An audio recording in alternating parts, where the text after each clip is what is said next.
जो भी बजरंगबली के भक्त है वह इस वीडियो को अंत तक जरूर देखे। कई हजारों साल पहले स्वर्ग में 9 ग्रहों के बीच में एक सवाल को लेकर झगड़ा होने लगा। ये सवाल था, आखिर सबसे बड़ा है कौन? सारे ग्रह खुद को बड़ा कह रहे थे। होते होते बात इतनी बड़ी हो गई कि सबके बीच लड़ाई होने लगी। तभी इस बात का फैसला करने के लिए सभी ग्रहों ने इंद्रदेव के पास जाने का फैसला लिया। वहां पहुंचकर सबने एक स्वर में उनसे पूछा, आखिर हम सब में से सबसे बड़ा कौन है? इस सवाल का जवाब इंद्रराज के पास भी नहीं था। इस बात को सुनते ही वो परेशानी हो गए। साफ शब्दों में इंद्रदेव ने कह दिया कि आपके इस सवाल का जवाब राजा विक्रमादित्य ही दे सकते हैं।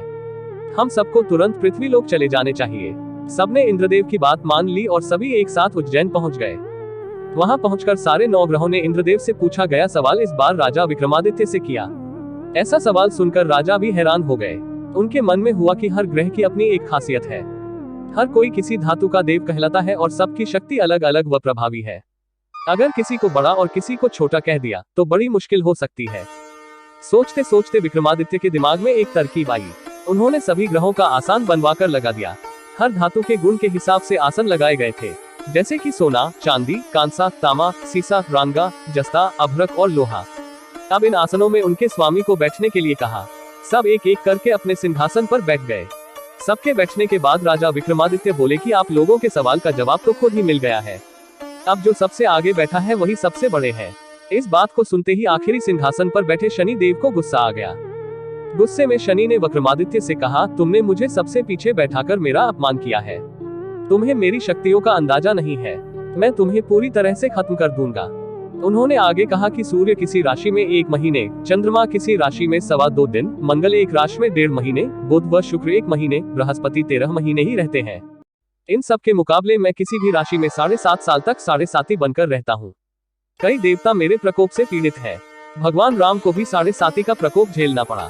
इसी वजह से वो जंगल गए थे। रावण भी 7.5 की वजह से लड़ाई में मारा गया था। अब तुम्हारी बारी है। तुम भी मेरे प्रकोप से बच नहीं पाओगे अब। ये सब देखकर अन्य ग्रहों के देवता चले गए और शनि देव भी नाराज होते हुए आगे निकल गए। इतना सब होने के बाद विक्रमादित्य परेशान थे, लेकिन वो पहले की तरह ही अपनी जनता के लिए न्याय करते रहे। होते होते वो आनंद से अपना जीवन जीने लगे, पर शनि देव अपना अपमान बिल्कुल भी नहीं भूले थे।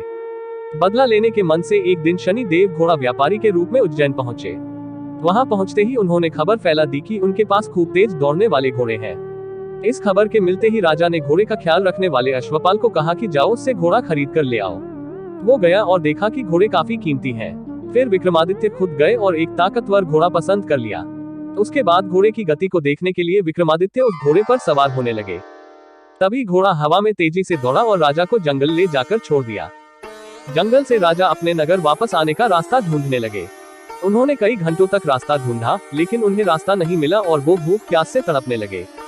कुछ ही देर में उन्हें एक चरवाहा दिखा।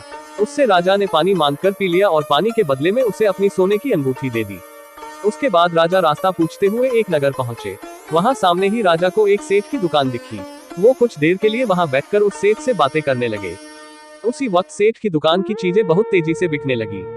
सेठ को लगा कि राजा उसके लिए भाग्यशाली है, इसलिए वो उन्हें अपने घर खाना खिलाने के लिए ले गया।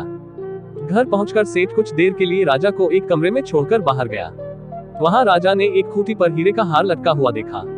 तभी एक घंटी बजी और देखते ही देखते खूंटी ने उस हार को निगल लिया। ये सब देखने के बाद राजा बड़ा हैरान हुए। कुछ देर बाद सेठ वहां आया तो उसे वो हार नहीं दिखा। तभी उसे विक्रमादित्य पर हार चोरी करने का शक हुआ। सेठ ने इसकी शिकायत उस नगर के राजा को कर दी। सैनिक विक्रमादित्य को जंजीर में जकड़कर उस राज्य के राजा के पास लेकर गए। राजा ने विक्रमादित्य से पूछा, वो हार कहाँ है? उन्होंने जवाब दिया, उसे वहां की खूंटी निगल गई जिसमें वो हार टंगा हुआ था। इस बात को सुनते ही राजा गुस्से से लाल हो गए। राजा जवाब से संतुष्ट नहीं थे, इसलिए विक्रमादित्य को हीरे के हार का चोर घोषित करते हुए हाथ पांव काटने की सजा सुना दी। सैनिकों ने राजा का आदेश मानते हुए विक्रमादित्य के हाथ पांव काटकर उसे सड़क पर यूं ही छोड़ दिया। सड़क पर इस तरह से पड़े हुए विक्रमादित्य को कई दिन हो गए थे। एक दिन तेली को उन पर दया आई और उन्हें अपने घर लेकर चला गया। उन्हें बैल हाँकने वाले कोल्हू की जगह काम दिया। अब विक्रमादित्य रोज बैलों को आवाज देकर उन्हें हाँकते थे। रोज बैलों को हाँकने का काम करने पर विक्रमादित्य को बदले में खाना मिलता था। इसी तरह होते होते 7.5 साल बीत गए। 7.5 साल बाद जब 7.5 खत्म हुई तो वर्षा ऋतु शुरू हो गई। विक्रमादित्य एक रात बादल और बारिश के राग वाला गाना जोर जोर से गा रहे थे। तभी उस नगर की राजकुमारी पास से ही गुजर रही थी। उसने वो गाना सुना और दासी को कहा कि पता लगाओ वो कौन है। दासी ने ठीक वैसा ही किया। वो कुछ देर बाद लौटकर आई और कहा कि वो एक राजा है जिसे हीरे का हार चुराने की सजा के रूप में अपन कर दिया गया है।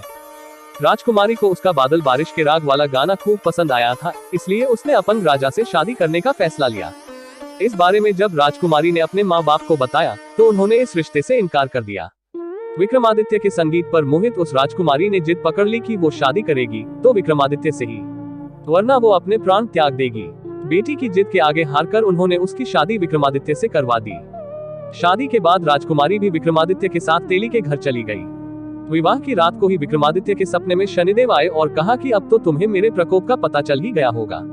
अपने दंड की सजा मैंने तुम्हें इस तरह से दी है। सपने में ही दुखी राजा ने शनिदेव से माफी मांगी और प्रार्थना करते हुए बोले, आपने मुझे जितना दुख दर्द दिया है उतनी किसी और को मत देना। विक्रमादित्य की प्रार्थना सुनकर शनिदेव को अच्छा लगा। उन्होंने सपने में ही उन्हें बताया कि जो भी इंसान मेरी पूजा करेगा, मुझ पर ही मन लगाकर ध्यान करेगा, मेरी कथा सुनेगा, चींटियों को आटा खिलाएगा, वो मेरे प्रकोप से हमेशा बचा रहेगा। साथ ही मैं उनके मनोरथ भी पूरे करूंगा। सपने में ये सब देखते ही विक्रमादित्य की नींद खुल गई और उनके हाथ पांव भी लौट आए थे। अपनता से छुटकारा पाकर वो बहुत खुश हुए। उन्होंने मन से शनिदेव को धन्यवाद किया। इसके बाद विक्रमादित्य ने अपनी पत्नी को शनिदेव के प्रकोप की पूरी कहानी सुनाई। तभी सेठ को भी पता चला कि वो अपंग इंसान राजा विक्रमादित्य है। उसने दौड़कर राजा से माफी मांगी। राजा ने भी उसे माफ कर दिया क्योंकि उन्हें पता था कि ये सब कुछ शनिदेव की वजह से हो रहा है। सेठ ने दोबारा विक्रमादित्य को अपने साथ घर चलने के लिए कहा। वहां सब मिलकर खाना खा रहे थे। उसी समय एक और हार को खूंटी ने निगल लिया। इस दृश्य को सबने देखा और हैरान हो गए। कुछ देर बाद सेठ को अपनी करनी पर पछतावा हुआ और उन्होंने अपनी बेटी की शादी विक्रमादित्य से कर दी। विवाह में सेठ ने उन्हें खूब सारे आभूषण दिए। अब राजा विक्रमादित्य अपनी दोनों पत्नियों के साथ राज्य वापस पहुंचे। वहां धूमधाम से उनका स्वागत हुआ। अगले ही दिन विक्रमादित्य ने यह घोषणा करवा दी कि सारे ग्रहों में सबसे श्रेष्ठ शनिदेव है। कहानी से सीख, किसी की भी ताकत को कम नहीं आंकना चाहिए।